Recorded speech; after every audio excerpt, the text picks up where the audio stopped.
और प्यारे बच्चों कैसे हैं? आज new chapter ratio and proportion में आपको बहुत मज़ा आएगा। हम शुरुआत करते हैं। कुछ आप लोग जानते हुए प्रीवियस क्लासेज में आपने देखा होगा, फिर इसका थोड़ा एडवांस हम देखेंगे। कुछ मोटिवेशन ले लें हम लोग। हमेशा ध्यान में रखिए कि आपका सफल होने का संकल्प किसी भी और संकल्प से महत्वपूर्ण है। प्यारे बच्चों, आप सफलता का जो संकल्प लेते हैं, प्रॉमिस करते हैं, वो किसी और संकल्प से ज़्यादा महत्वपूर्ण होता है, क्योंकि हमारे जीवन में सबसे महत्वपूर्ण है सफल होना। हमारे समाज में कुछ लोग असफल होते हैं, कुछ लोग सफल होते हैं। कुछ लोग सफल क्यों होते हैं? क्योंकि उन्होंने सफलता का संकल्प लिए रहते हैं। और ये अब्राहम लिंकन बोले हैं। आगे देखते हैं। रेशियो एंड प्रोपोर्शन में देखिए, कहीं अगर A रेशियो B ऐसे लिखा है तो इसको हम A रेशियो B लिख सकते हैं, या इसको पढ़ते हैं रेशियो A:B। यानी इसको हम क्या पढ़ेंगे प्यारे बच्चों? रेशियो A:B या A/B भी लिखा जा सकता है। जैसे कहीं आपको लिखना हो 3:5, क्या लिखना है? 3:5। तो 3:5 को हम ऐसे भी लिख सकते हैं, 3:5 या 3/5। रेशियो में क्या होता है कि अपॉन हो जाता है, हम ऐसे भी लिख सकते हैं, या इसको पढ़ेंगे रेशियो 3:5, रेशियो 3:5, ऐसे भी पढ़ेंगे। इस बात को 3:5 पढ़ लो, या रेशियो 3:5 पढ़ें, या 3/5 पढ़ें, इक्वल होगा। मैंने रेशियो को अपॉन में हम लिख सकते हैं, जैसे 10:15, तो 10/15 इज इक्वल टू 2/3, क्योंकि 5 से हम इसको सिंपल करेंगे, 5 2 जा 5 3 जा, तो 2/3 हो जाएगा। तो आगे देखते हैं। जैसे मान लो 15:25, इसको सिंपलेस्ट फॉर्म में लिखना है, तो 15/25, 5 3 जा 5, 5 जा 3:5। 15:25 लिखो या 3:5 लिखिए, दोनों इक्वल है, क्योंकि इसको सिंपल हम किए तो 3:5 हो गया। अच्छा, इन A:B देखिए, A is called first term. मान लीजिए कहीं 3:5 लिखा हो प्यारे बच्चों, तो 3 को हम क्या बोलेंगे? First term. और 5 फर्स्ट टर्म और एंटीसीडेंट, या 3 को हम एंटीसीडेंट भी बोल सकते हैं, एंटीसीडेंट। कोई पूछे 3:5 में एंटीसीडेंट क्या है, तो बोलोगे 3 है, या फर्स्ट टर्म क्या है, तो 3 है। दूसरा, and B is called second term और कंसिक्वेंट, और इसको हम क्या कहते हैं? सेकेंड टर्म, या दूसरा नाम क्या बोलेंगे? कंसिक्वेंट। तो ये ध्यान रखना है, इसको हम फर्स्ट टर्म, इसको सेकेंड टर्म, या इसको हम एंटीसीडेंट बोलेंगे, और 5 को हम कंसिक्वेंट बोलेंगे। ये ध्यान में रखना है। In ratio we take same unit in fraction. ये क्या कहना चाह रहा है? देखो, जैसे कहीं 5 kg को अगर कहे 10 मीटर से रेशियो निकालने के लिए, तो ये संभव नहीं है, क्योंकि यूनिट ये मीटर है, ये किलोग्राम है। कैसे हो सकता है? ये संभव नहीं है। हाँ, लेकिन अगर 5 kg हो और सपोज को जो 500 ग्राम हो, तो इसका रेशियो निकल जाएगा। आप पूछ सकते हो कि इसका भी तो यूनिट केजी है और ग्राम है, तो कैसे हम निकालें? ग्राम को हम केजी में बदल सकते हैं, या केजी को भी ग्राम में बदल सकते हैं। जैसे 1 kg में 1000 ग्राम होता है, तो 5 kg में 5000 ग्राम हो जाएगा। तो हम इसको चेंज करके, और ये 500 ग्राम, तब हम रेशियो निकालते हैं। लेकिन जो बिल्कुल चेंज हो के इक्वल ये यूनिट ना हो, उसका रेशियो नहीं निकल सकता है। जैसे कोई आपसे पूछे कि 10 सेंटीमीटर को 2 किलोग्राम से कितना रेशियो होगा। तो आप बताओ कि इसका रेशियो नहीं निकलेगा क्योंकि ये सेंटीमीटर में है और किलोग्राम में है। तो कैसे रेशियो हम निकालेंगे? रेशियो तो हम इक्वल यूनिट में निकालते हैं। मान लो मेरे पास 100 रुपये है, आपके पास 200 रुपये है, तो 1:2 होगा। लेकिन मेरे पास 100 रुपये, आपके पास 2 पेन हो, उसका रेशियो हमेशा इक्वल चीज़ों की तुलना की जाती है। हमारे पास जितना पैसा है आपके पास है, हमारा एज जितना है आपका एज है, तो इक्वल यूनिट में तुलना की जाती है। The ratio AB is said to be simplest form if HCF of A and B is 1। जैसे मान लो 10/15 है तो इज नॉट सिंपलेस्ट फॉर्म, क्योंकि इसको तो सिंपल हम कर सकते हैं ना। 10 और 15 को 5 2 जा 5 3 जा तो 2/3 हो गया। इसका मतलब क्या निकल रहा है कि सिंपल फॉर्म नहीं था, तो सिंपलेस्ट फॉर्म ये हुआ। दूसरी चीज़, सिंपल फॉर्म कैसे चेक करेंगे? 10 और 15 का अगर HCF निकालें, 10 और 15 का HCF निकाल के देख लो। यहाँ 10 आएगा, 10 1 जा 5 2 जा 10, तो इसका HCF 5 होगा।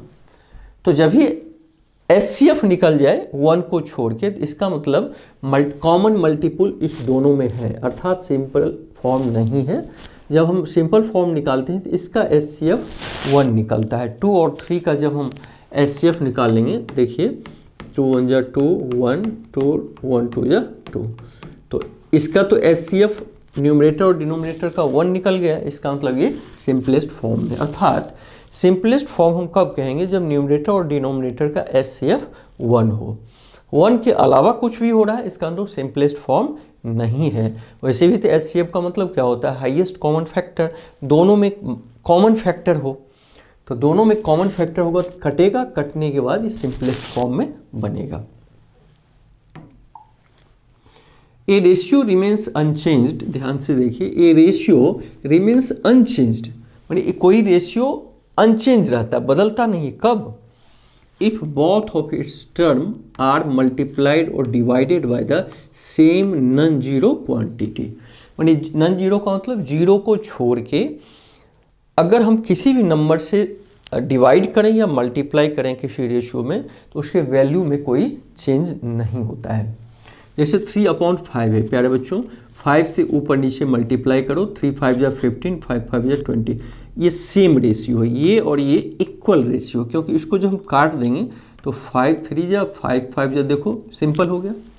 तो मल्टीप्लाई किए या डिवाइड करें, जैसे 20/25 में 5 से डिवाइड न्यूमरेटर में भी किए, 25 से डिवाइड न्यूमरेटर में भी किए, 25 से डिवाइड किए 4, 25 में 5 से डिवाइड किए 5, तो 4/5 और 20/25 दोनों इक्वल है।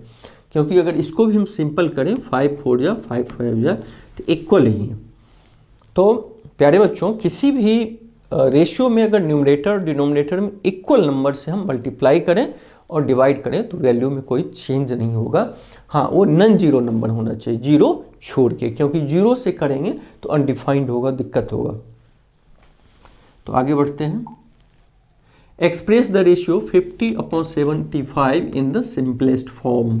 तो 50 और 75 को सिंपलेस्ट फॉर्म में हमें करना है। तो इसको काट दो ना, जैसे मान लीजिए 5 10 जा 5 15 जा, 5 2 जा 5 3 जा। काटते कैसे हैं कि हम कोई टेबल ऐसा लेते हैं जिसको जितनी बार ऊपर पढ़ें उतनी ही बार नीचे पढ़ें, तो जितनी बार पढ़ें हम उसको लिख दें। जैसे 5 10 टाइम्स तो 10 लिख दिए, 5 15 टाइम्स 15 लिख दिए, फिर 5 2 जा 5 3 जा, तो 2/3 इसका सिंपलेस्ट फॉर्म हो गया। एक्सप्रेस द रेशियो 500 ग्राम और 1 किलोग्राम। तो 500 ग्राम और 1 किलोग्राम को ग्राम में बदल लो, कितना होता है सोच के बताइए आप लोग। 1 किलोग्राम को अगर ग्राम में बदलेंगे तो 1000 ग्राम होगा। अब दोनों का रेशियो हम निकाल लेंगे। 500 ग्राम अपॉन 1000 ग्राम, तो ये 20 20 5 1 जा 5 2 जा, तो ग्राम ग्राम कैंसिल, तो 1:2। एक चीज़ और ध्यान देना है कि जब हम रेशियो निकाल लेते हैं तो उसमें कोई यूनिट नहीं देते हैं। ये नहीं करेंगे कि हाँ 1 ग्राम 2 ग्राम लिखेंगे, वो यूनिट नहीं रहेगा। क्योंकि यूनिट भी तो कैंसिल हो जाएगा। Find the ratio 2 days to 20 hours। सोच के बताइए क्या होगा, कैसे हम निकालेंगे। ये डेज में है, ये आवर्स में है, तो क्या करें, या तो डेज को आवर में बदल दें या आवर को हम डेज में बदल दें। तो सुविधा क्या होगा, डेज को आवर में बदलना। तो 2 days 1 day 24 आवर का होता है, तो 2 days is equal to 2 into 24 hour माने 48 आवर। तो 2 days की जगह हम 48 आवर लेंगे और रेशियो 20 आवर्स, आवर इसमें डिवाइड कर दीजिए 4 आवर्स, 4 5 जा 4, 12 जा आवर आवर कैंसिल, तो 12/5, तो 12/5।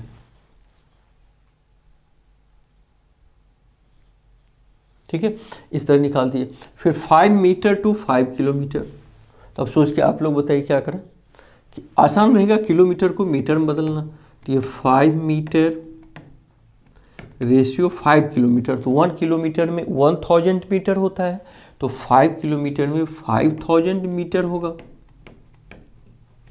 तो 5/5000, 5 1 जा 5 1 जा, तो 1/1000 मतलब 1/1000 आंसर हो जाएगा। इस तरीके से हम प्यारे बच्चों रेशियो निकाल रखे। रेशियो होता क्या है समझो, मान लो मेरा एज आपका, जब मोहन का एज 25 ईयर्स है, सोहन का 10 है, तो रेशियो अगर पूछेगा तो 25 में 10 से हम डिवाइड कर देंगे, 25 में 10 से डिवाइड करेंगे, 5 5 जा 5 2 जा, तो 5/2। मोहन और सोहन के एज में रेशियो 5/2 है। लेकिन इसका मतलब ये नहीं होता है कि मोहन 5 साल का है, 5 ईयर्स का है, सोहन 2 ईयर्स का, उसकी एज का रेशियो उतना है। तो ये ध्यान रखना है। अब देखिए, डिवाइड RS 180 इन 2:3:4। तो इसको समझने से पहले प्यारे बच्चों थोड़ा सा एक चीज़ समझिए। जैसे मान लीजिए ये मोहन है, मोहन और ये सोहन, ठीक है, इसका एज 25 ईयर्स है और इसका 15 ईयर्स। तो दोनों का रेशियो निकालेंगे तो क्या करेंगे, 25/15 करेंगे, 5 5 जा और 5 3 जा, तो 5/3।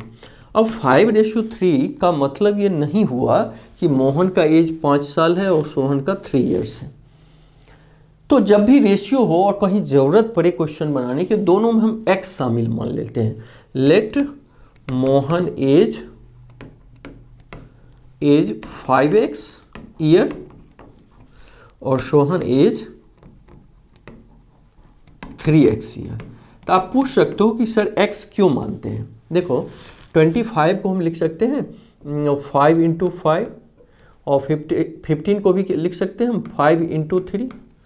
तो देखो रेशियो तो 5 और 3 का निकला है, 5 और 3 का, लेकिन एक ऐसा भी चीज़ है जो दोनों में शामिल है, तो हमें पता नहीं है तो x मान लिए हम, इसमें भी x, इसमें x, तो दोनों का x में वैल्यू निकलेगा बाद में। तो इसलिए जब भी रेशियो हो तो हम x मान लेते हैं कि शामिल है।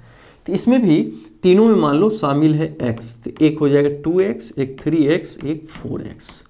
तो 180 को डिवाइड करने का मतलब ये नहीं कि भाग दे दो, डिवाइड का मतलब जैसे मान लो हम 100 रुपया लाए और आप 4 बैठे हो, हम कहते हैं इसमें से 4 में डिवाइड कर दो, बांट दो। तो यहाँ डिवाइड का मतलब बांटना। तो इतने इतने बांट, एक को मान लो 2x दिया, एक को 3x, एक को 4x, तो 3x + 4x = 180। क्योंकि 180 को इस रेशियो में डिवाइड किया, तो इसका मतलब ये नहीं कि एक के पास 2, एक के पास 3, एक का 4, क्योंकि एक को 2 देंगे, एक को 3, एक को 4, तो 2 3 5 और 4 9 होगा। 100 को बांटना है, तो मान लीजिए इस तीनों में x शामिल है, इंक्लूड है, तो 2 3 5 4 9x = 180। तो x = 180/9, तो 9 2 जा 20। x का वैल्यू देखो अब 20 आ गया। तो एक का प्यारे बच्चों हम 2x माने थे, तो एक का 2x, तो इसका मतलब एक को कितना बोला 2 इंटू एक्स का वैल्यू दे दो 20, एक को 40 रुपीज़ मिला RS 40, एक का 3x है तो 3x is equal to 3 into 20 rupees 60 एक को मिला, और एक का है 4x तो 4 into 20 is equal to 80 rupees 80 मिला। तो एक को 40 मिला, एक को 60, एक को 80। अब तीनों को अगर ऐड भी करोगे तो 40 और 60 100 और 80 180 हो गया। माने एक को प्यारे बच्चों 20 मिला, एक को 40, एक को 60, 20 40 60 सॉरी एक को 40, एक को 40 60 80 40 60 80। अब तीनों को सम करो तो 40 60 180 180 हो गया। और रेशियो भी अगर निकालो तो कॉमन क्या है 22 जा 23 जा 24 जा। रेशियो निकालने की क्या करते हैं, जो कॉमन है उसको हटा देते हैं, जो कॉमन रहता है उसको हम हटा देते हैं। जैसे मान लो 10 और 15 का रेशियो निकालना है तो 5 इसमें भी कॉमन है, 5 2 जा 5 3 जा 2 रेशियो 3 लिख सकते हैं। तो इस तरह हम कॉमन हटा देंगे तो रेशियो हो जाएगा। तो इस तरीके से हम x वैल्यू मान के सबको ऐड करके इतना कर दिए तो x का वैल्यू निकाले। तो एक का 2x तो उसमें x का वैल्यू रख दिए, इस तरह 3x 4x का निकाल के आप निकाल सकते हो। प्यारे बच्चों अगर कह रहा है 2a is equal to 3b is equal to 4c, तो ABC का रेशियो पूछ रहा है। एक चीज़ और ध्यान दीजिए, मैं कहना क्या चाह रहा हूँ, मान लीजिए एक का इनकम 10 है, एक का 30, एक का 40, तो आपसे ये पूछे तीनों का रेशियो क्या है, तो हमने सीखा है कि रेशियो में इक्वल नंबर से डिवाइड कर सकते हैं या मल्टीप्लाई कर सकते हैं। तो अगर हम 10 से डिवाइड कर दें सम में,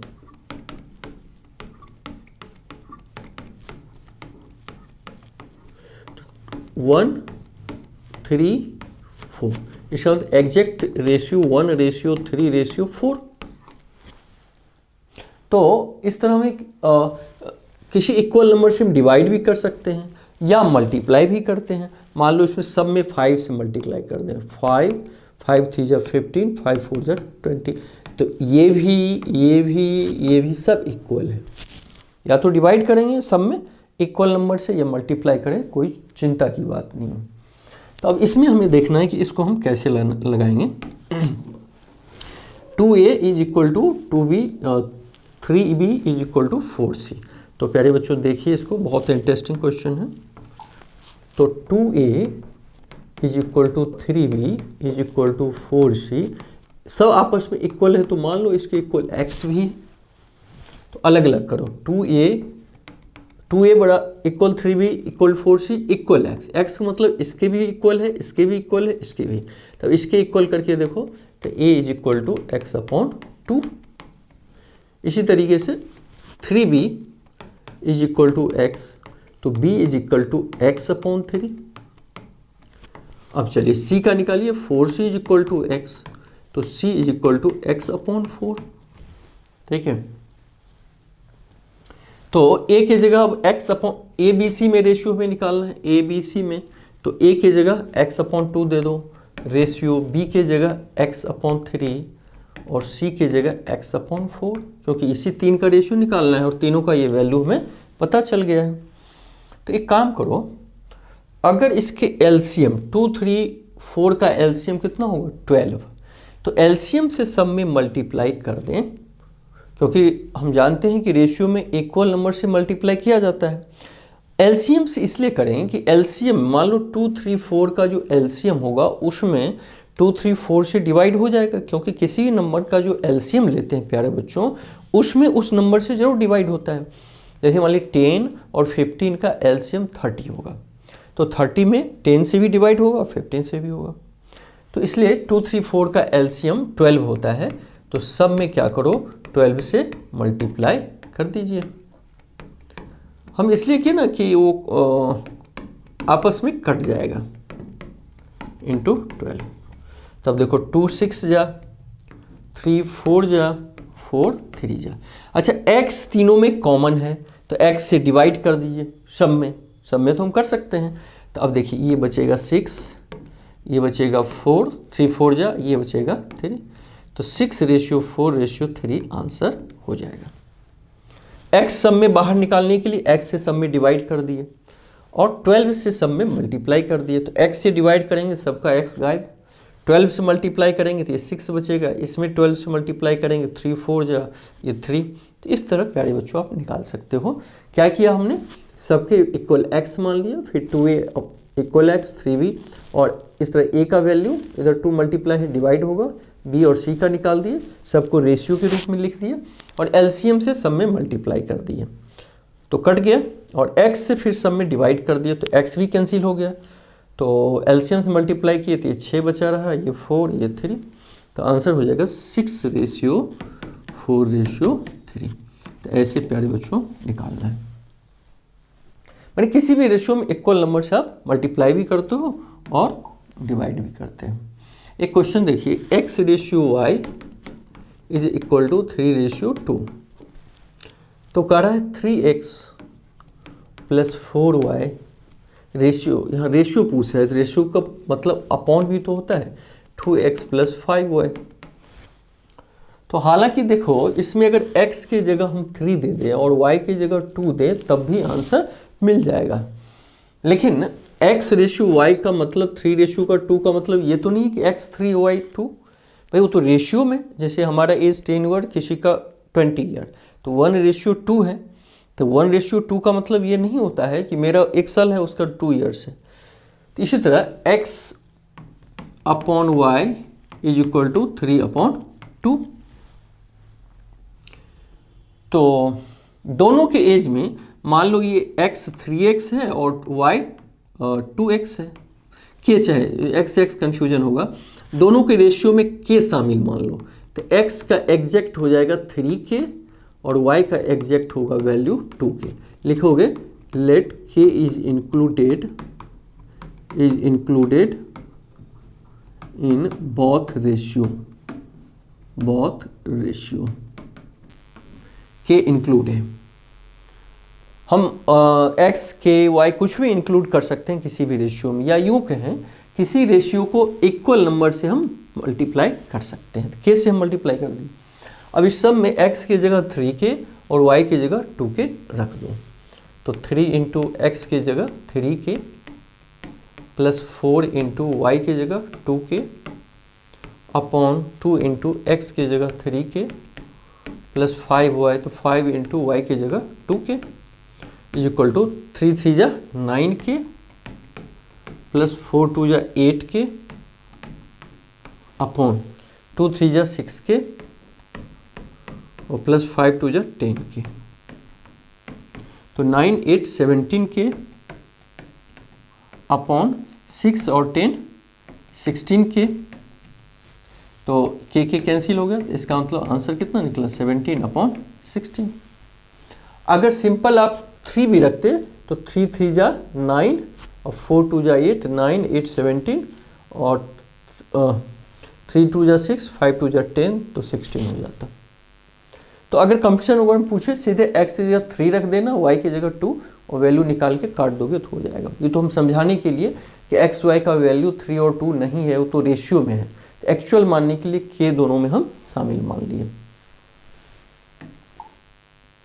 अगला क्वेश्चन देखिए, what must be added to each term of the ratio. कह रहा है 2:3 में क्या ऐड करें, तो मान लीजिए x ऐड आपने कर दिया, लिख दो let x be added so that the new ratio become 8:9। अब देखो ऐड करने के बाद इसका रेशियो 8:9 हो जाता है। एक तो हम ऐड किए तो ये रेशियो निकला, लेकिन क्वेश्चन में ये दिया है माने इसके बराबर कुछ आएगा तब तो इक्वेशन बनेगा और x का वैल्यू आएगा, तो हमारे हिसाब से ये, लेकिन क्वेश्चन के हिसाब से ये, इसलिए दोनों को इक्वल किए। अब क्रॉस मल्टीप्लिकेशन कर दीजिए, तो 9 को 2 + x से करोगे इज इक्वल टू 8 को 3 + x से करोगे। x ही ऐड किए हैं तो वही तो पूछ रहा है कितना ऐड किए हैं, तो x का वैल्यू निकालना है।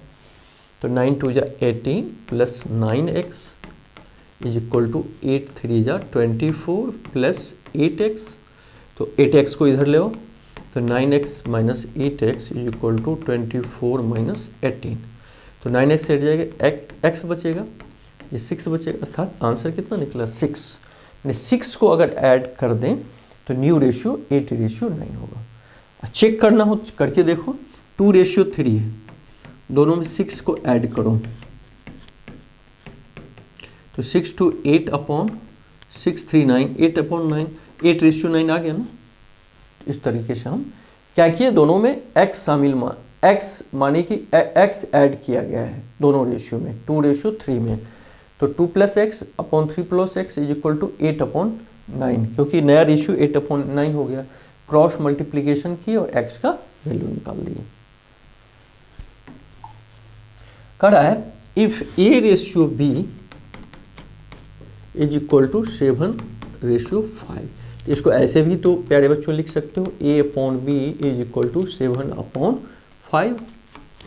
इक्वेशन और फर्स्ट मान लो, ये रेशियो फर्स्ट। सेकंड क्या है, b/c = 9/14।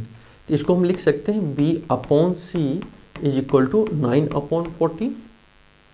अब इसको 1 हटा ही दो। अब क्या करो, हमको निकालना है a/c। तो अगर हम इसको इसमें मल्टीप्लाई कर दें, a/b × b/c, तो देखो b भी कैंसिल हो जाएगा तो a/c बचेगा। तो मल्टीप्लाई करने से क्या होगा, a/b का वैल्यू था 7/5 और b/c का वैल्यू था 9/14। तो 7 2 जा तो 9/10 और ये b कैंसिल। तो देखो a/c = 9/10, a/c = 9/10। हमने क्या किया, a/b का वैल्यू 7/5 था, b/c का वैल्यू 9/14 और a/b को b/c में मल्टीप्लाई किए। क्यों मल्टीप्लाई किए, कि a/c हमें निकालना था। तो b कैंसिल हुआ, तो फिर लेफ्ट साइड मल्टीप्लाई किए तो राइट साइड भी हम मल्टीप्लाई करेंगे। इस तरह a/c का निकल जाएगा। 2 numbers are in the ratio 3:4। कह रहा है कोई 2 नंबर है जिसका रेशियो प्यारे बच्चों 3:4 दिया है। If there LCM is 180। अब एक्चुअल में तो नंबर हमें मालूम नहीं है, तो मान लो एक नंबर है 3x और दूसरा है 4x। x हम इंक्लूडेड मान लिए कि उसका मल्टीपल है। तो 3x और 4x का एलसीएम कितना होगा, सोच के बताइए। 12x होगा, एलसीएम कितना होगा 12x होगा। क्यों, क्योंकि 12x में 3x से भी डिवाइड हो जाएगा, मतलब 3 4 जा x कैंसिल 4 से, और 4x से भी डिवाइड होगा। 12x में 4x से भी डिवाइड करो, 4 3 जा, मतलब 3 और 4 का एलसीएम तो 12 होगा, ये तो मालूम ही है आपको। और x का एलसीएम x ही होगा। जैसे 5 और 5 का एलसीएम 25 तो नहीं होता है, 5 1 जा 5 ही होता है, तो x और x का एलसीएम x ही होगा। तो दोनों का एलसीएम हमने 12x निकाला। लेकिन इसमें दिया है क्वेश्चन 180 है, तो इसका मतलब 12x = 180, क्योंकि हमारे हिसाब से ये निकला और क्वेश्चन के हिसाब से 180। तो x = 180/12। तो 12 1 जा और 6 12 5 जा। x का वैल्यू देखो 15 आया। तो फाइंड द नंबर। तो 3:4 है, तो एक को माने थे 3x, एक को 4x। तो 3 × 15 = 45 और एक 4x था, 3 × 15 नहीं 4 × 15 16। एक का आंसर 16, एक का 45। क्या किया हमने, दोनों के रेशियो में x शामिल मान दिए, 3x 4x, दोनों का एलसीएम निकाले तो 12x। अब हमारे हिसाब से 12x, बुक के क्वेश्चन के हिसाब से 180 इक्वल कर दिए, x का वैल्यू निकाल दिए। तो एक नंबर को 3x माने, दूसरे को 4x। तो 3 × x का वैल्यू कितना निकाले हम 15, तो वही 15 रखे हैं, तो 45 और 4x में 4 × x का वैल्यू 15, तो ये 60 आ गया। तो इस तरीके से प्यारे बच्चों हम निकाल सकते हैं। क्वेश्चन लगाने से पहले जब मैं लगाता हूं तो आप पॉज करके भी इसको लगाने की कोशिश कर सकते हो। अब the age of Mohan and Sohan in the ratio of 3:5। मान लीजिए मोहन है और ये सोहन है, ठीक है। इसका एज 3:5 है, तो एक्चुअल एज तो है नहीं, तो एक्चुअल मान लो ये 3x ईयर है, ये 5x ईयर है। अगर हमें x का वैल्यू निकल जाए तो x से मल्टीप्लाई करेंगे तो मोहन का एक्चुअल एज निकल जाएगा, और सोहन में भी x से मल्टीप्लाई करेंगे तो सोहन का निकल जाएगा, वो तो बात की बात है। After 10 year ratio of age will be 2:3। तो अभी मान लो 3x है और 5x है इस समय, तो आफ्टर 10 ईयर, तो 10 ईयर में इसका भी एज तो 10 साल बढ़ेगा। रेशियो में मतलब 3 में 10 नहीं प्लस करना था। सपोज कीजिए मेरा एज 25 ईयर है और किसी का 30 ईयर है, तो रेशियो 5:6 हुआ। अगर हम पूछें कि 5 ईयर के बाद क्या रेशियो होगा, तो मेरा 25 था है तो 30 हो जाएगा, जिसका 30 है उसका 35 हो जाएगा, तो 30:35 होगा। ये नहीं कि 5:6 था तो 5 में आप 5 जोड़ दोगे, तो एक्चुअल जो था 3x, x शामिल कर लिए थे 5x, इसलिए 3x + 10 हुआ। और 10 साल के बाद ये अभी 5x है तो 5x + 10 हो जाएगा, और ये क्वेश्चन के हिसाब से 2:3 है।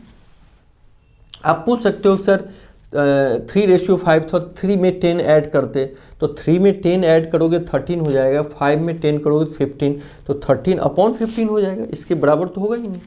इसलिए x पहले शामिल मानते हैं, तब 10 को ऐड किए, इसके मोहन के एज में भी और सोहन के एज में भी, दोनों का रेशियो, और इसके हिसाब से 2:3 दिया है। अब x का वैल्यू निकाल दो, वही x का पहले आप निकालिए। तो अब से क्रॉस मल्टीप्लिकेशन करो, तो देखो 3 × 3x + 10 = 2 × 5x + 10। ये हमने क्या किया, क्रॉस मल्टीप्लिकेशन x का वैल्यू निकालने के लिए। तो 3 3 जा 9x और +30 = 10x + 20। अब चलो x को इधर कर लो, कोई दिक्कत नहीं, तो 9x - 10x = 20, और ये 30 प्लस है, इधर जाएगा माइनस, तो 9 प्लस है 10 ऋण है तो -x आ जाएगा, और ये -10 दोनों तरफ माइनस से कैंसिल कर दो, तो x/x = 10 आ गया। तो दोनों का एज पूछ रहा था, तो मोहन का एज हमने 3x माना, तो मोहन्स एज = 3x = 3 × 10 बराबर 30 ईयर्स। और सोहन का देखो, सोहन का 5x माने थे, तो सोहन्स एज 5x = 5 × x का वैल्यू 10 है, तो बराबर 50 ईयर्स। इस तरह दोनों का एज निकल गया।